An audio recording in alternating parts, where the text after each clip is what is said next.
กองทัพรัสเซียเดินหน้ารุกคืบเข้าแคว้นคาคีฟทางตะวันออกเฉียงเหนือของประเทศยูเครนผู้รบอย่างดุเดือดรัสเซียพยายามที่จะขยายแนวรบและก็โจมตีแบบกลุ่มเล็กๆแต่ว่ามาจากหลายทิศทางรัฐบาลยูเครนมีการสั่งเปลี่ยนตัวผู้บัญชาการทหารในคาคีฟยึดหมู่บ้านได้เพิ่มอีก3แห่งก็เวลานี้พวกเขาพร้อมในการที่จะรับมือกับชาติตะวันตกหากว่าตะวันตกนั้นพร้อมที่จะเข้าสู้รบกับทางด้านกองทัพยูเครนครับ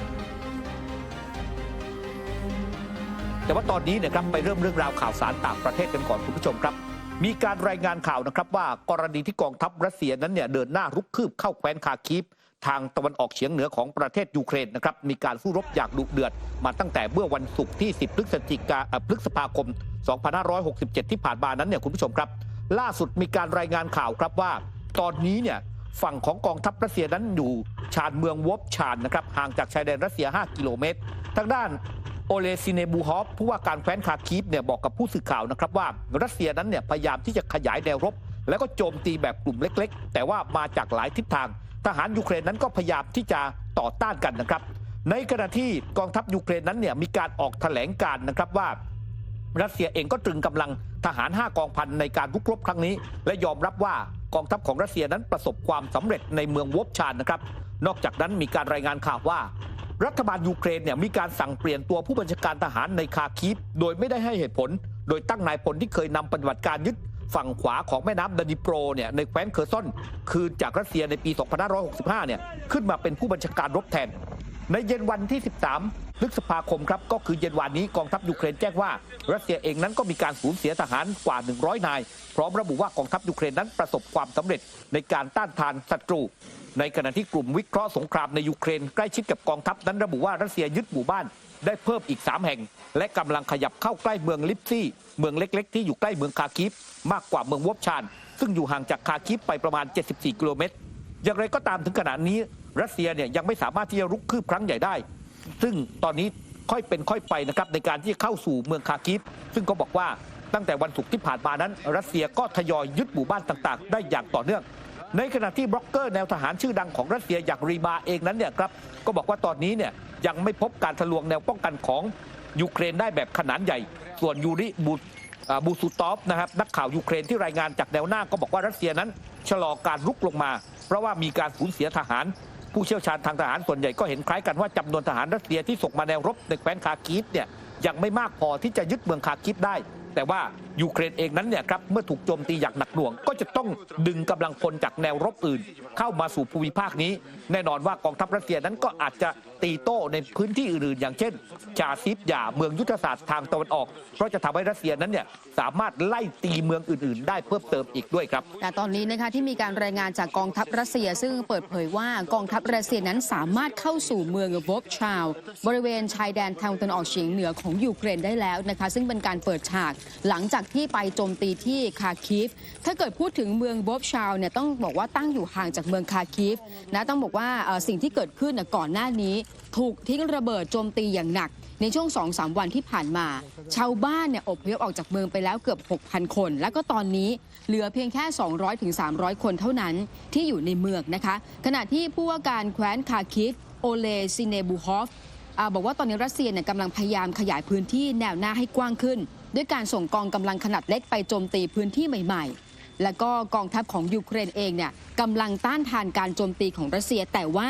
การต่อสู้เขามองว่ากองกำลังของรัสเซียน่าจะมีการกระจายไปยังชุมชนอื่นๆแล้วก็มีชุมชนอย่างน้อย30 แห่งถูกโจมตีด้วยปืนใหญ่แล้วค่ะในขณะที่ทางด้านรัสเซียเองนั้นครับก็ออกมาพูดยืนยันนะครับว่าเวลานี้พวกเขาพร้อมในการที่จะรับมือกับชาติตะวันตกหากว่าตะวันตกนั้นพร้อมที่จะเข้าสู้รบกับทางด้านกองทัพยูเครนนะครับรายงานข่าวดังกล่าวนั้นเกิดขึ้นจากทางด้านเซอร์เกย์ ลาฟรอฟรัฐมนตรีต่างประเทศของรัสเซียนะครับได้ให้ข้อมูลต่อที่ประชุมคณะกรรมการของรัฐสภาเพื่อพิจารณาเข้านั่งตำแหน่งรัฐมนตรีต่างประเทศต่อนะครับในรัฐบาลชุดใหม่ตามที่ประธานาธิบดีวลาดิเมียร์ปูตินได้มีการนำเสนอนะครับโดยทางด้านเซอร์เกย์ ลาฟรอฟได้มีการบอกนะครับว่าตอนนี้สิ่งที่ตะวันตกนั้นกำลังทำก็คือต้องการที่จะสร้างความขัดแย้งในยูเครนซึ่งรัสเซียก็พร้อมที่จะเข้าสู่สนามรบนะครับสำหรับเซอร์เกย์ ลาฟรอฟนั้นนั่งตำแหน่งรัฐมนตรีต่างประเทศมานานกว่า20 ปีนะครับซึ่งตอนนี้เขาก็ได้รับการเสนอชื่อจากประธานาธิบดีวลาดิเมียร์ปูตินเพื่อเป็นรัฐมนตรีต่างประเทศในรัฐบาลชุดใหม่ต่อไป เขายังพูดถึงการเจรจาสันติภาพนะครับที่จะจัดขึ้นที่สวิตเซอร์แลนด์ในเดือนมิถุนายนโดยที่ไม่มีรัสเซียนั้นเข้าร่วมด้วยเท่ากับว่านี่เป็นการยื่นคำขาดให้กับรัสเซียและเปรียบเทียบพฤติกรรมเช่นนี้ว่าเหมือนกับครูตำหนินักเรียนตอนที่นักเรียนนั้นไม่อยู่ในห้องเรียนซึ่งเป็นเรื่องที่ไม่ควรทำยืนยันว่ารัสเซียนั้นพร้อมเจรจาสันติภาพที่ไม่ใช่แค่คำพูดแต่ต้องควบคู่กับการกระทำอีกด้วยวิวาทะระหว่างรัสเซียกับนาโต้พูดถึงความเป็นไปได้ในการเผชิญหน้าโดยตรงร้อนแรงขึ้นนับตั้งแต่ประธานาธิบดีเอ็มมานูเอลมาครงผู้นำของฝรั่งเศสไม่ปฏิเสธความเป็นไปได้ที่จะส่งทหารนาโต้เข้าไปในยูเครนซึ่งทำให้ประธานาธิบดีวลาดิเมียร์ปูตินถึงกับออกปากว่าถ้าทำจริงนั้นก็อาจจะนำมาซึ่งสงครามโลกครั้งที่3ทั้งยังระบุด้วยว่าอาวุธตะวันตกที่ยูเครนนำมาใช้โจมตีข้ามชายแดนจะถือเป็นเป้าหมายชอบธรรมต่อให้อยู่ในประเทศที่3ก็ตามนะครับในขณะที่ก่อนหน้านี้สวีเดนนั้นเนี่ยก็ออกมาเปิดเผยนะครับว่าพวกเขาเองก็พร้อมในการที่จะเปิดพื้นที่นะครับให้ทางด้านชาติตะวันตกนั้นนำนิวเคลียร์เนี่ยไปติดตั้งในประเทศได้ด้วยครับพูดถึงเรื่องของชาติตะวันตกนะคะการพยายามที่จะมีการส่งมอบเครื่องบินขับไล่ F-16 ให้กับกองกำลังของยูเครนเนี่ยนับตั้งแต่ปีที่ผ่านมาเป็นประเด็นข้อถกเถียงนับตั้งแต่บรรดาชาติตะวันตกมีการแถลงนะคะในการจัดซื้อเครื่องบิน F-16 ที่ออกแบบโดยสหรัฐอเมริกาแล้วก็ก่อนหน้านี้เนี่ยชาติตะวันตกหลายชาติรับปากว่าจะมีการมอบเครื่องบินF-16 นี้ให้กับทางการของยูเครนเนี่ยมากกว่า40 ลำไม่ว่าจะเป็นเดนมาร์กนะคะที่มีการประกาศว่าจะมอบให้19 ลำหรือว่าเนเธอร์แลนด์ที่จะมอบให้24 ลำก็ตามแต่หลังจากนั้นมาเนี่ยดูเหมือนว่าเรื่องนี้มันขาดหายไปแล้วก็บางชาติเองเนี่ยก็บอกว่ามันอาจจะทำให้การส่งมอบนั้นเนี่ยยากลำบากหรือว่าอาจจะเป็นไปไม่ได้หรือแม้กระทั่งเนี่ยบางประเทศก็บอกว่าเครื่องบินรบรุ่นนี้อาจจะไม่สำคัญอีกต่อไปเนื่องจากว่ากองกำลังของรัสเซียมีมาตรการต่างๆในการตอบโต้เครื่องบินรุ่นนี้แล้วแต่ดูเหมือนว่าความคืบหน้าล่าสุดนับตั้งแต่ช่วงต้นเดือนพฤษภาคมนะคะโฆษกกองทัพอากาศยูเครนเนี่ยเน้นย้ำเลยว่าทางการของยูเครนจะได้รับเครื่องบินขับไล่ F-16 เร็วสุดเนี่ยจริงๆเขาบอกว่าต้องตั้งแต่ช่วงต้นเดือนพฤษภาคมแต่ว่าหลังจากนั้นมาเนี่ยมีการเปลี่ยนแปลงจนตอนนี้นะคะทางการของสื่อมวลชนของอังกฤษมีการออกมาบอกว่ายูเครนอาจจะได้รับเครื่องบินขับไล่ F-16 ตามคำสัญญาภายในอีกไม่กี่สัปดาห์ข้างหน้าอย่างเร็วที่สุดคือปลายเดือนพฤษภาคมอย่างช้าที่สุดก็น่าจะเป็นช่วงเดือนมิถุนายนค่ะในขณะที่ทางด้านนายกรัฐมนตรีอูฟคริสเตเซนผู้นำของสวีเดนนะครับได้ออกมาบอกว่าวันนี้รัฐบาลสวีเดนซึ่งเป็นสมาชิกขององค์การสนธิสัญญาป้องกันแอตแลนติกเหนือหรือว่านาโต้กำลังเปิดกว้างนะครับกับการเป็นสถานที่ติดตั้งอาวุธนิวเคลียร์ในยามสงครามเพื่อส่งเสริมศักยภาพในการป้องกันอธิปไตยและบูรณภาพแห่งดินแดนของประเทศใดก็ตามซึ่งอาจใช้อาวุธนิวเคลียร์เพื่อโจมตีสวีเดน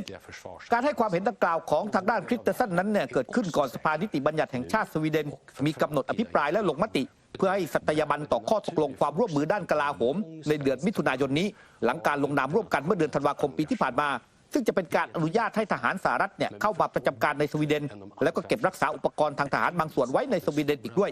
อย่างไรก็ตามคริสเตเซนนั้นยืนยันนะครับว่าการตัดสินใจเรื่องอาวุธนิวเคลียร์เป็นเรื่องภายในของสวีเดนเท่านั้น